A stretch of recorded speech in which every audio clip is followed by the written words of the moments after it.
Good afternoon. I know you guys are probably very sad since we're not going to get a lot of days like this together over the next couple of weeks since we'll be traveling. But for those of you on the trip, I look forward to seeing you. For those of you that aren't, we're going to certainly miss all of you and your questions. It's a busy day here at the White House, like most days here.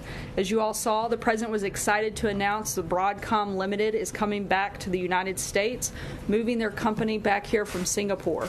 Their CEO credited the President's economic agenda for once again making the United States the best place in the world to grow a business. He also noted that the tax reform plan, which was rolled out this morning, will make it easier for them and other companies to do exactly what the President has promised: bring back our jobs, bring back our wealth, and bring back our great American dreams. This morning, the President applauded the House Ways and Means Committee for introducing the Tax Cuts and Jobs Act, which is another important step toward providing massive tax relief for the American people. Our entire administration is working tirelessly to make good on our promise to the working people who built our nation to deliver historic tax cuts and reforms, the rocket fuel our economy needs to soar higher than ever before. Now, as you all know, the President is preparing to leave the country tomorrow for a 5-country, 10-day trip to Hawaii and Asia. This afternoon, we have with us the President's National Security Advisor, General McMaster, who will preview the trip and take some of your questions. Please keep your questions on topic. If you have other questions, the press team will be around this afternoon and throughout the next 10 days while the rest of us are on the road. Thanks so much, General McMaster. Thank you. Well, good afternoon, everyone. Hey, good to see everybody.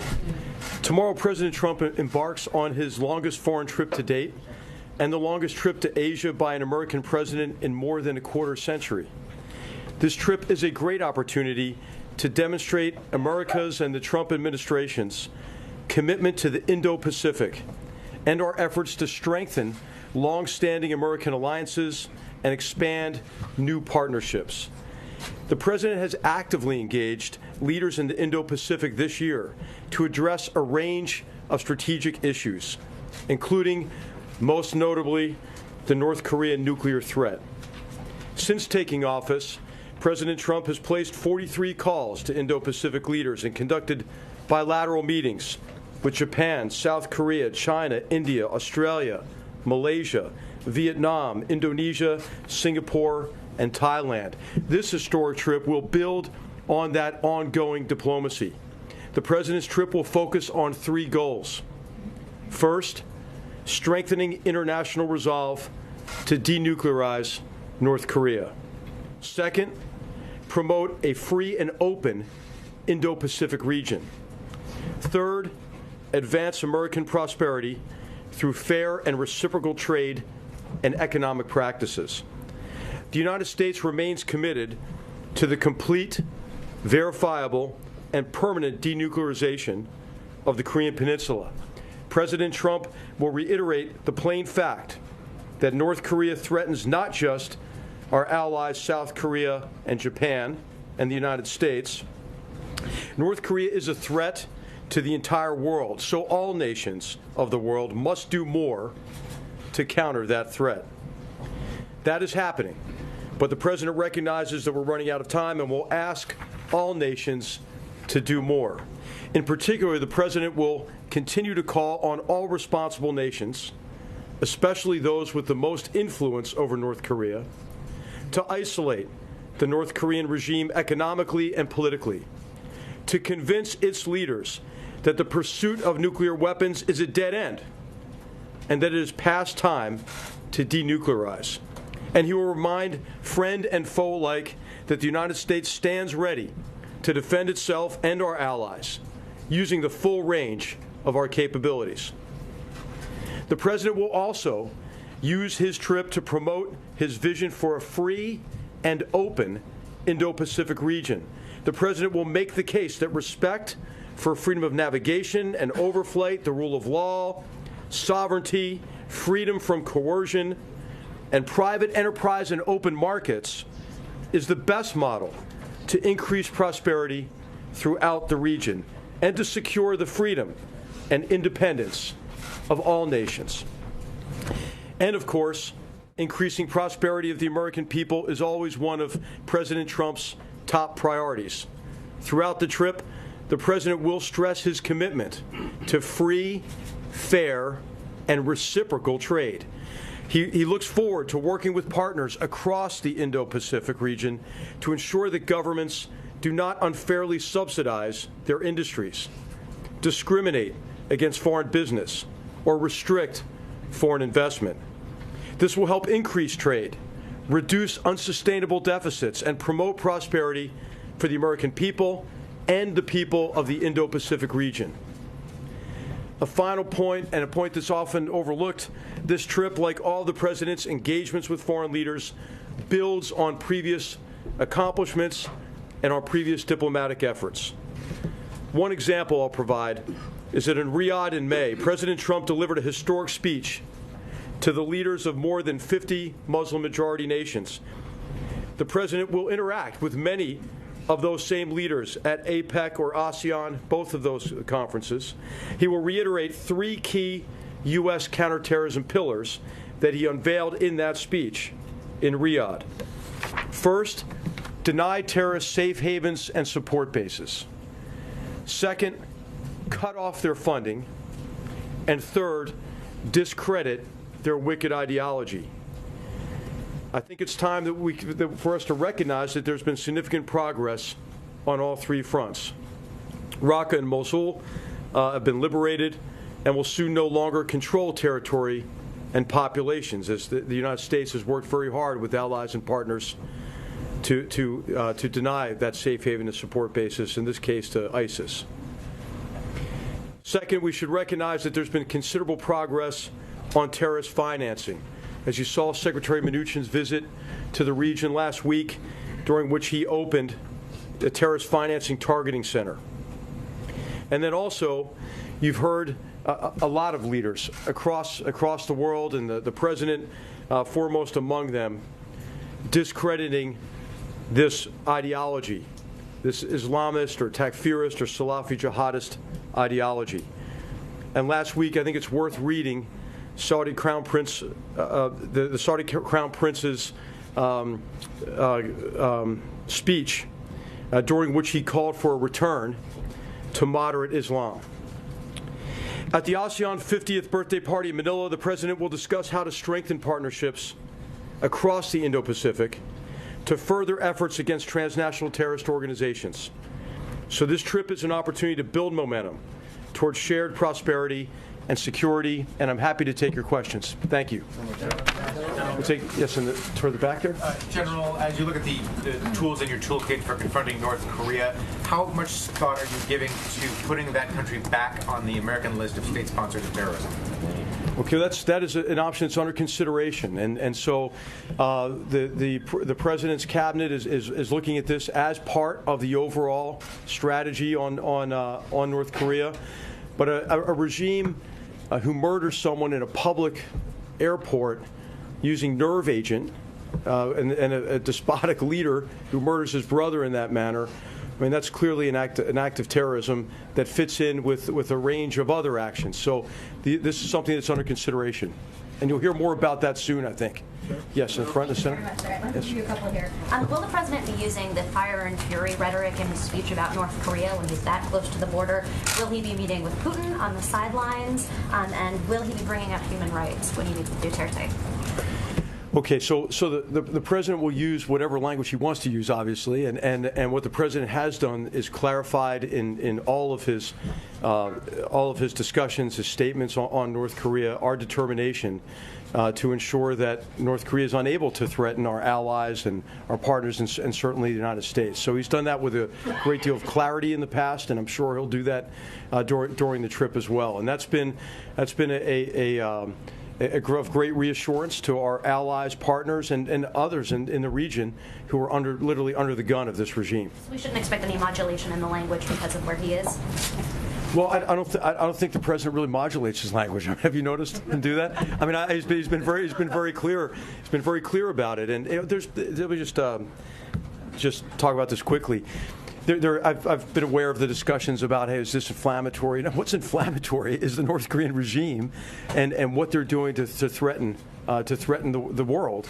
I think there would be a grave danger if that regime didn't understand our resolve, the president's resolve to counter North Korean aggression, and the president's made it very clear. Yes. On the Putin and the Duterte Is there a likelihood during the course of this 12-day trip that additional multilateral sanctions will be announced pertaining to North Korea?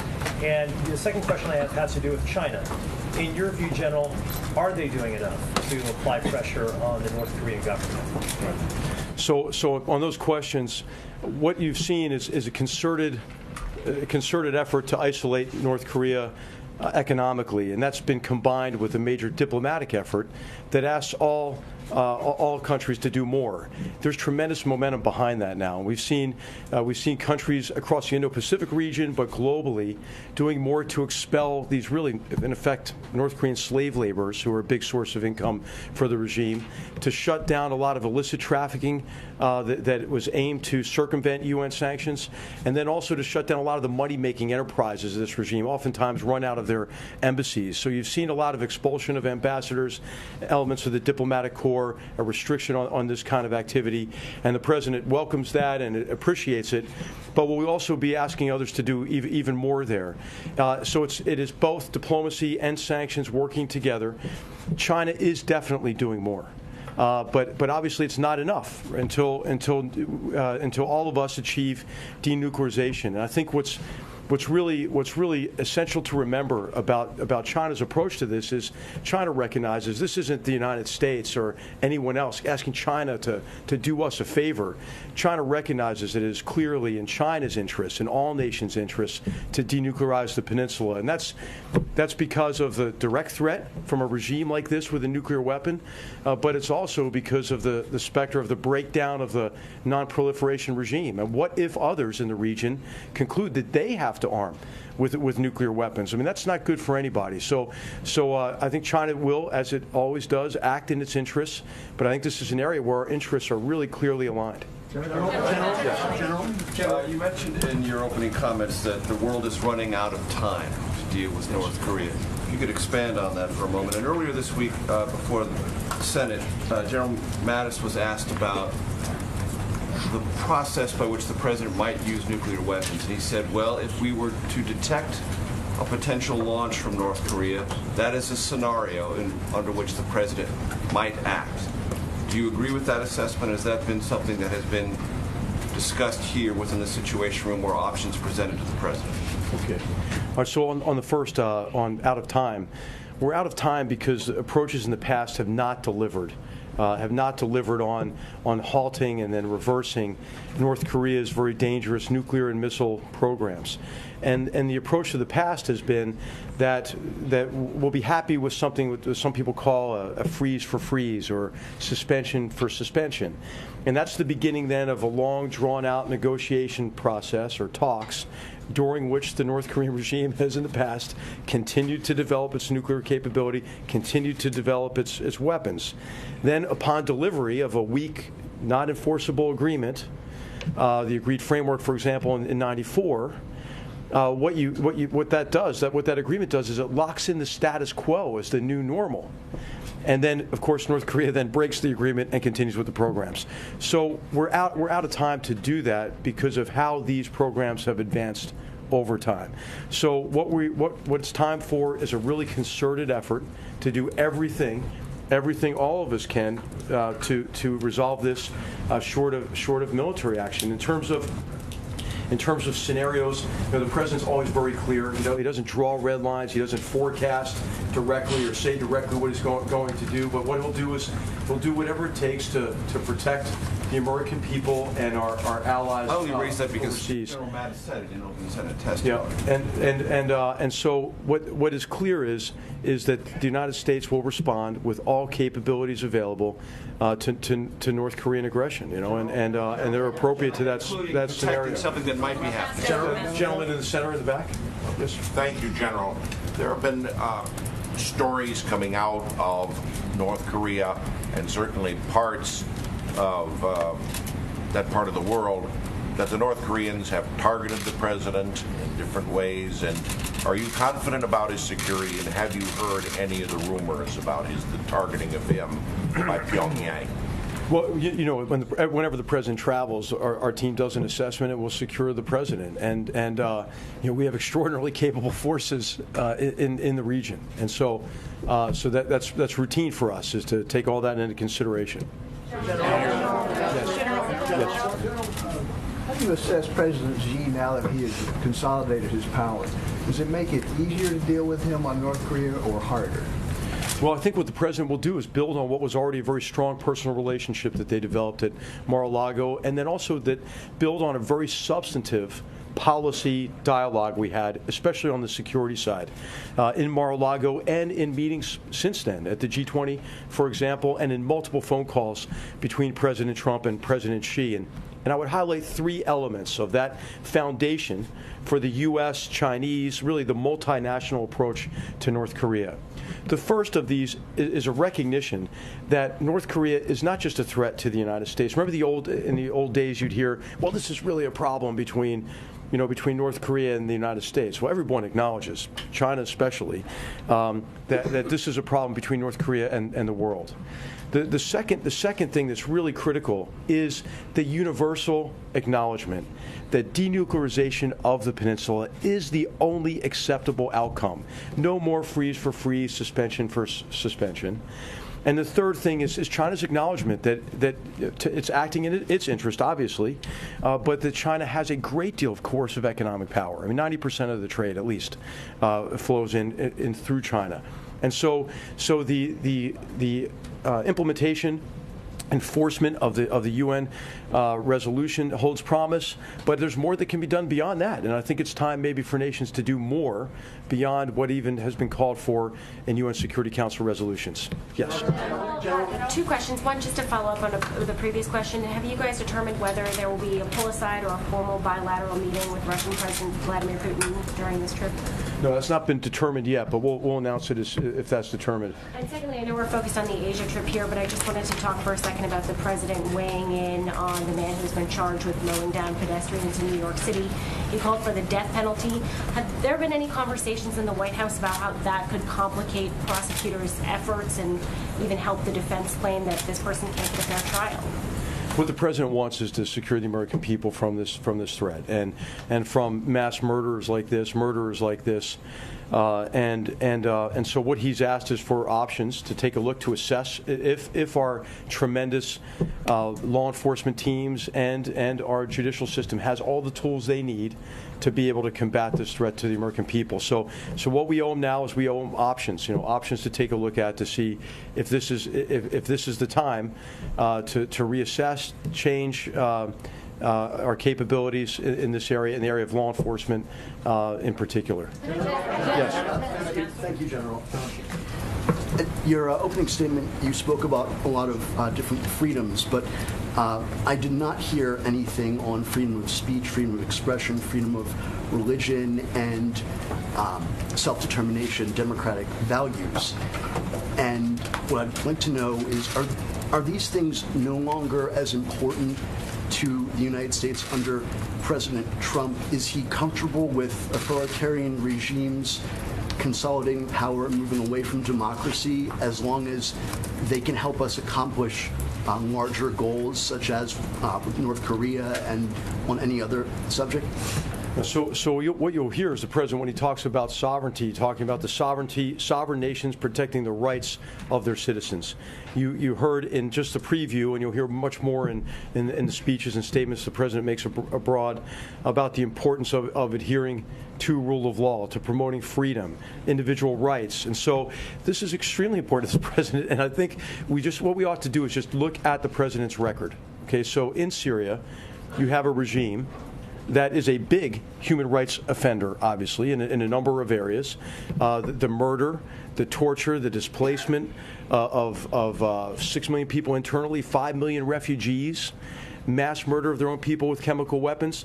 Who stood up against Assad to prevent even further murder of chemical weapons. Yes, sir. The president did. I mean, if you look at the policy toward Venezuela, a regime that is consolidating its grip on power and denying their citizens their rights. The president's taken a very strong stance, along with our great Latin American partners, and on Venezuela. So I would just say, look at the actions, right? Look at the Cuba policy. Look at the shift from the old Cuba policy that enabled an autocratic regime and a new Cuba policy which incentivizes human rights and the development of free enterprise, for example, in Cuba. Yes, but I've asked you actually in this room several times, because I'll bring it up again because you mentioned Venezuela, that the president and this administration has on many occasions condemned what's going on in Venezuela, but has not done the same thing with other leaders in the Philippines and in Turkey and also in Russia. The president seems to have no problem with some authoritarian regimes, but problems with others. And I'll ask you one more time, why is Venezuela different from Turkey or Russia or the Philippines? Well, I think what the president's focused on is being effective in advancing and protecting human rights and advancing the rule of law. You've seen him do that in his relationship with we've seen him do it quietly in every relationship. And so how much does it help to yell about these problems? It hasn't really delivered in recent history anyway. And so I don't think that you should assume anything because you're not in the meetings, you're not in the phone calls. And the president has done quite a bit and will continue to do more to advance and protect human rights across all of our relationships.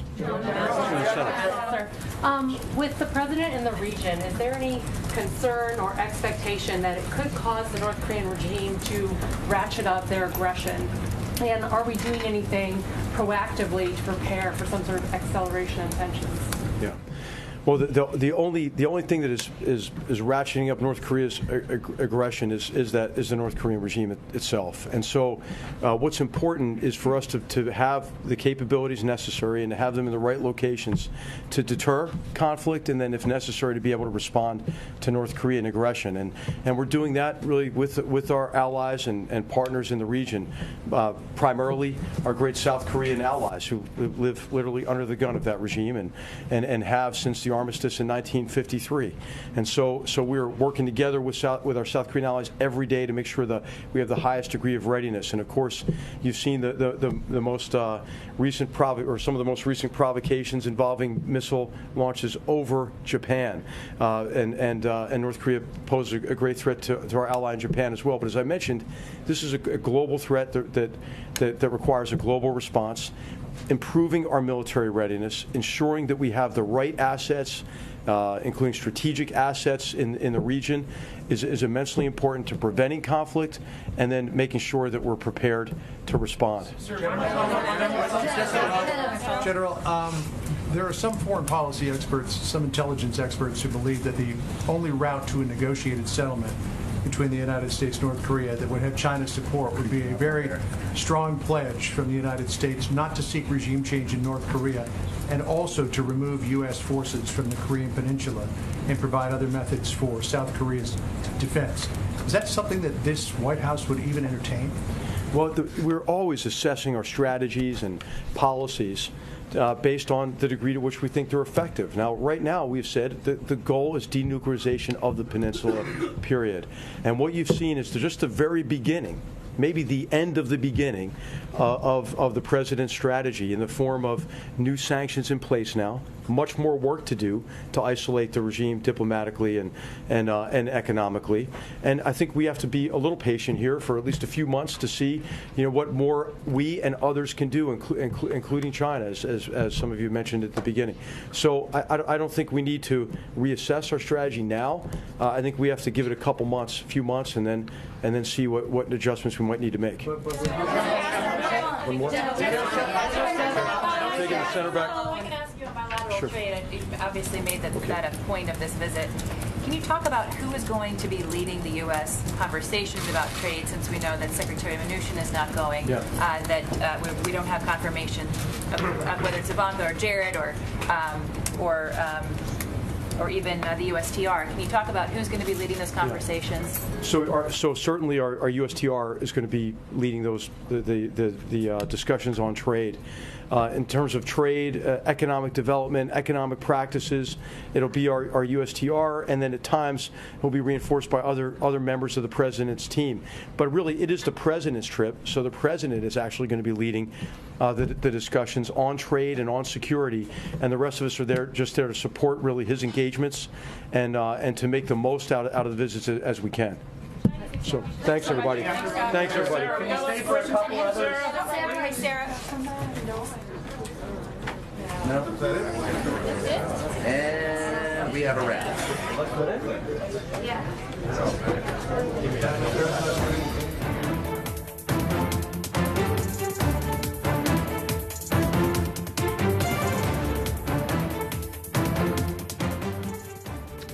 Happy Thursday and welcome to the briefing room from ABC. Coming to you from the Washington Bureau of ABC News, I'm John Santucci alongside our Deputy Political Director, Mary Alice Parks.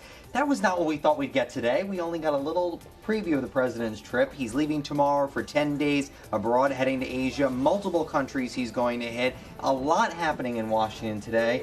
Where do we start? I know. I mean, today was supposed to be the tax rollout day. We have the president talking about immigration priorities, and yet the focus from this White House really on what's coming in the next few weeks. And a lot of forward-looking right now needed for the White House, Yeah. right? They've had a very tough Good week, point. starting off with Monday with those indictments of the president's former campaign chairman, Paul Manafort, his longtime associate, Rick Gates, another campaign volunteer that seems to be causing some problems for them. A lot for us to dive into today on the briefing room, and we're glad you're all with us. We'll have most of our team joining us in a couple of seconds. But Mary Alice, let's start first with this trip, right? And where the president's going to be going over the next couple of days. A very ambitious trip for this White House, pretty similar in a way to how long they were gone last time when they did the Middle East. They hit Italy, they went to Israel. When they go pretty hard. Right, and you saw a lot of questions from reporters there about whether this would be a trip focused on trade or human rights issues, democracy, general building of relations and goodwill between this White House and foreign leaders. That's been a problem in the past with this White House, but you see sort of a second take at trying to reignite some positive relationships between President Trump and some of these foreign dignitaries. Yeah, and listen, right now this White House needs to, flex a little bit of the muscle, right? You get out there and talk more about that trip. That's really the most important thing. Especially with North Korea. Right, I think that's the most important thing. And you saw, from H.R. McMaster, the National Security Advisor, who was up at the podium. We thought we'd hear from Sarah, but that's okay. We'll take him too. He said the world is running out of time to address and deal with North Korea.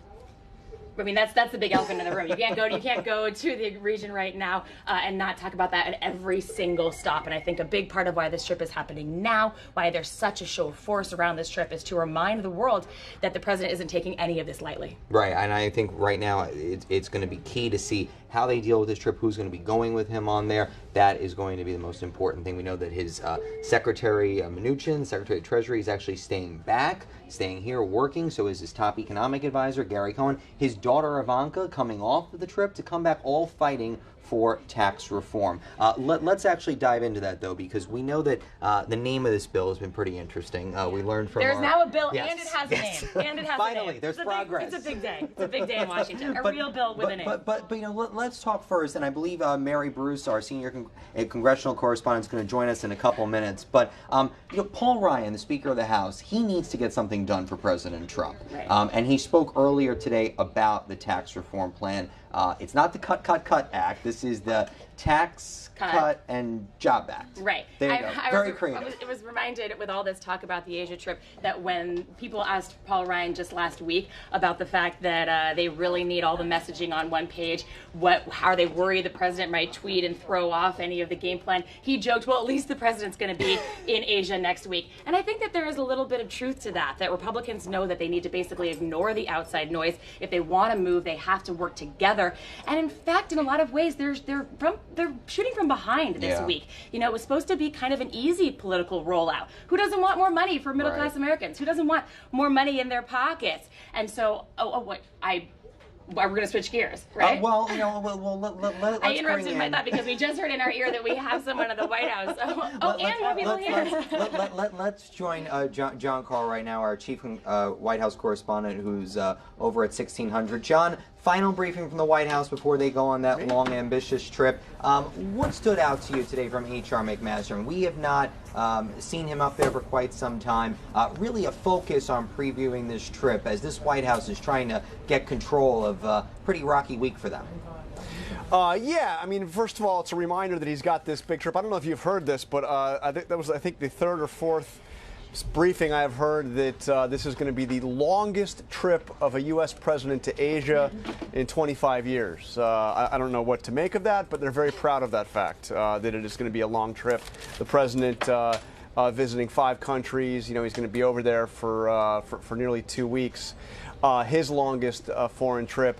And, you know, it's a reminder that with all of that's been going on, the Mueller indictments, the release of the tax bill, with all of the swirl of both what they're trying to do in terms of domestic policy and controversy, that they've got a huge trip ahead of them. And what I took away from that briefing with McMaster's is what we knew is North Korea is front and center, absolutely front and center. And he said something that was very interesting, and my colleague Major Garrick picked up on it and asked him about it, is, you know, time is running out when it comes to North Korea. I still, even after Major's follow-up question, don't know what that means. Does that mean time is running out and we're nearing the point of, you know, either military conflict or full acceptance of the fact that North Korea's got a nuclear weapon that can be delivered via intercontinental ballistic missile? I don't know, but it's kind of an ominous phrase. Time is running out. Yeah, and John, I don't know about for you, but for me, it kind of brought me back to the president's fire and fury remarks, right? That was the last time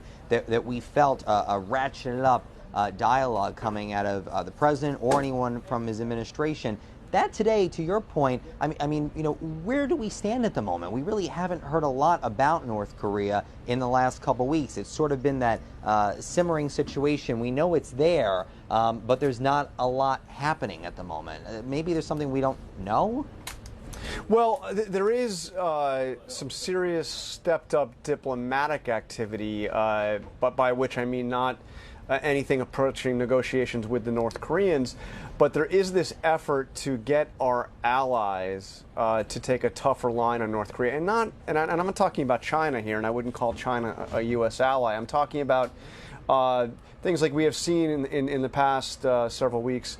Countries like the UAE, perhaps one of our most important allies in the Middle East, throw out its or recall its ambassador to North Korea. By the way, an ambassador in the case of the UAE that wasn't actually based in Pyongyang but was based in Beijing. The Italians have recalled their ambassador. We've seen an effort to try to get our allies to clamp down both diplomatically and economically on the North Koreans. But look, what I have seen, and I've had several briefings on this subject over the last couple of months, is what we're seeing with North Korea is not only a serious advancement in their ballistic program and in their nuclear program, but this is not the same North Korea that George W. Bush even was up against, where a country that was incredibly backward economically. This is a country that has advanced significantly in terms of its technology, not just its weapons technology. So something is getting through. All these vaunted sanctions that have been in place for so long, and always get tightened every time there's an incident, have not really had an effect on that country. John Carr at the White House, thank you. We know you're getting ready for that big trip, and we'll be watching you every step of the way. And enjoy the time change, John. We know that's going to be fun for you. I know you're looking very much forward to that. I'm flying out tomorrow at noon. It's just a little 15-hour flight to Japan. No big deal. Just push the bed back and you'll be good to go. John Carr, thank you. By the way, John, I'm told that there is no Wi-Fi, there's no internet service at all for that entire 15 hours. So don't even try anything. Okay. I'll still attempt That's it it. nevertheless. John Carr at the Okay, White House, all right. thank you very much. If you're All just right, joining we'll us, see this you. is the briefing room on ABC. I'm John Santucci. Somehow we went from 2 to 4. We just multiplied over here. I'm joined by our Deputy Political Director, Mary Alice Parks, White House Correspondent Tara Palmieri, and Justin Fischel. I've crashed the party. There you Sorry, go. guys. We're going to get to you in a second, but we also have our senior congressional correspondent, Mary Bruce, on Capitol Hill. And Mary, the attention's coming up there again because the tax bill. We got a name, we got a bill. Paul Ryan's out there this morning. Is it going to pass by Thanksgiving, Mary? Yeah, happy tax day, guys. Is it going to pass by Thanksgiving? Well, that's the big question up here. House Republicans certainly are optimistic. Look, this is a really big day for them. This is something they have been planning for a very long time. You should see the smile plastered across Paul Ryan's face today. But look, they have just 10 working days left if they want to get this done by Thanksgiving. It's part of the reason we've seen so much last-minute scrambling and negotiating to try and work out a lot of these details before the bill became public, because they're hoping they can kind of push this through with the calendar on their side. You know, the faster they try to do this, the less time for objections, both from outside groups as well as from members of their own party on the other side of the aisle. Republican leaders are optimistic that this is doable. Now, that said, some other Republicans that I've talked with are not as optimistic, shall we say. There is still a lot to dig through in this bill. It's 429 pages. Wow. I don't know about you guys. I don't know if I can handle that just a little bit of light weekend reading for all of us. But, members want enough time to digest this, but they also, more importantly, really, really, really want a political win here. So they're hoping that they can get that done in the next 2 weeks. Maybe, even before John Carl gets back from Asia. Maybe anything's possible, right, Mary? But on that point, though, let's bring in our White House correspondent, Tara Palmieri, because they need a win here for something. The White House has been pushing for this. You had some excellent reporting yesterday about the fact that they are struggling to even get a name for this bill, let alone get the details. We got a name. It ain't the cut bill, as you had reported, but you didn't expect that to happen anyway. Yeah, it was a loss for Trump for sure. There's obviously an ideological difference between what the White House wants, which is a political win for Trump's base, and what the Hill wants, which is a revenue-neutral tax plan, which is going to be really difficult. Trump is going to sell cuts. He does not care about reform in the same way that Paul Ryan, who has been waiting, 20 years for this moment, Trump is thinking about how to sell it and the branding, and that is really the difference between the two sides of Pennsylvania Avenue. And I think you'll see, hopefully, something in between, and something that they can sell to the American people and pass through Congress. But Mary Alice, coming in, though, this week, though, I mean, it did seem like Republicans were sort of playing from behind. I mean, this should have been, this is what we started to say, this should have been sort of an easy political sell. Who doesn't want to give the average American more money in their pocket? But the headlines got convoluted with all this talk of longer fighting, bigger conversations, that fine print they hadn't agreed on yet. And we know that some of these big, giant, sweeping slash cuts, whatever you want to call them, to the corporate tax rate are really unpopular. I mean, polling shows that most Americans think that corporations pay too little in taxes, not too much. And so it is going to continue to be just a hard political sell for Republicans, even on something where they feel like this is a must-win for them. Yeah, and clearly the president is going to do all he can. He kicked several people off Air Force One for the next couple of days, keeping them here, going on that bill, trying to get something to pass. It is going to be a wait and see for that. I do want to switch gears, though, because we do have Justin Fischel here with us. Yes. As we mentioned, as we talked about earlier with Mary Alice, the week kind of got railroaded by Monday with these two members, former members of the president's campaign getting indicted, another member pleading guilty to lying to federal authorities. Right. And now this issue here about the senior White House advisor, Sam Clovis, who is on the campaign, and the fact that he met with the grand jury, from other reporting we've learned. So when they put all this information out on Monday, they put out these documents with all these unidentified officials in them that called like campaign supervisor, who George Papadopoulos was talking to. George Papadopoulos has pled guilty to lying to investigators. So we were all sitting there searching through these things. Who are these unnamed people, right? Who is the campaign supervisor who was encouraging Papadopoulos to take this trip to Russia? Well, it turns out that's Sam Clovis. Sam Clovis is unique because he's the only one in those documents who is still connected to the Trump administration. Manafort, those other guys, they'd all bailed a long time ago.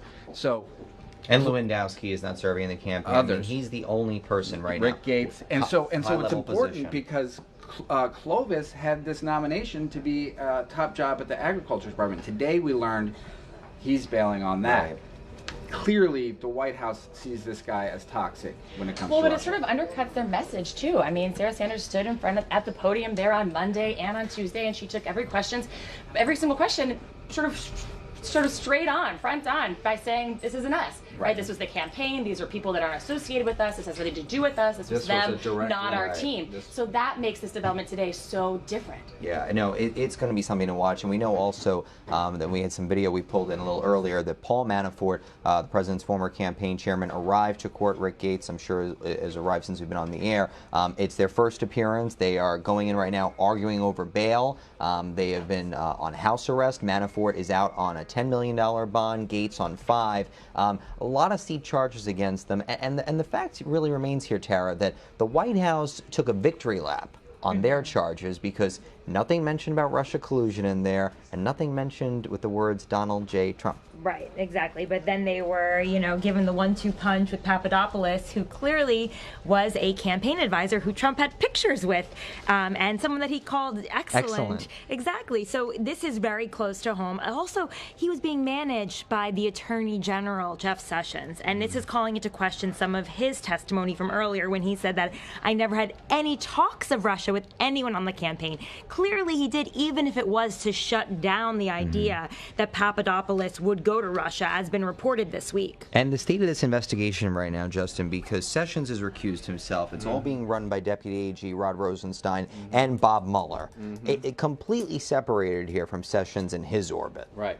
And the thing about Mueller is, will he last? I mean, he is obviously, what we learned this week is he's doing a serious investigation. There's no more questions about that. People are being indicted, people are pleading guilty. Will Trump keep him around? And one of the big things you're seeing is this talking point coming from Trump and his allies of Uranium One. Well, Yeah. what is that? That is their way of saying Clinton had bad deals, and we should look at that. And because guess what, Mueller was the FBI director at the time, and so therefore he's got some conflict of interest. And then look for Trump to come and say, "Oh, there's why I'm firing Mueller one day." I mean, that's a stretch. It but is a that's stretch. what yeah. they're setting up here. I agree with that, but I also think that the president has been told by his lawyers, do not engage on anything related to Bob Mueller. Just saying, tweet about it. Stay very far away from that. Thank you for your lookout. Yeah, we'll be watching, right, and we know you'll be there. We liked your surprise. It was a nice little visit. He just walks up. He's got some work to do. We do want to mention also that Tuesday night. It is an election night. It's a mini election night, not a big national race, but a lot of key races that we're all going to be watching. And I know that you and the political team here have just sort of been digging in the hot ones, the ones we're going to be watching. It's not many. If you're a Virginia voter, you're going to elect a new governor. I mean, we're watching races across the country, but you're right, there are a few that are going to have an outweighed importance, especially that Virginia's governor's race. This is really getting a lot of national attention. People want to know if the Democrat there can sort of capitalize on some anti-Trump sentiment. Outside groups pouring a ton of money in. So if he doesn't win, I think that'll be a story too. He's up slightly in the polls, but everyone will be watching it really closely. Also, obviously, voters going to the polls in New Jersey, Nevada, all across the country. So we're going to be covering it here in this newsroom, all across the board. It's going to be a fun night. It is going to be fun. And Tara, the big point for the White House, though, is that we've had these mini special election nights, if you will. This is the first election night that will be a referendum on the president. Absolutely. They felt that way for all of these special elections as well. You saw with Roy Moore's big win. Yeah. Sorry, after his big win, and Big Luther went down. So this has been a really stressful time for Trump because he's going so aggressively in a lot of controversial directions, and he has to see, do the American people agree with me, or do they want a more status quo approach? And we'll see a lot of candidates and see who Trump ends up putting his weight behind, because he hasn't really made that clear yet either. No, he's been pretty quiet. He got a little. I think maybe intentionally a little bit of cover when it comes to Virginia, and choosing not to go campaign means that if the Republican candidate loses there, at least he gets to wash his hands a little bit. Separation. He's learned a few lessons. Yeah, I think that's right. I think a little bit of backing off. But Tuesday night, we're going to be with you here on ABC. You should download.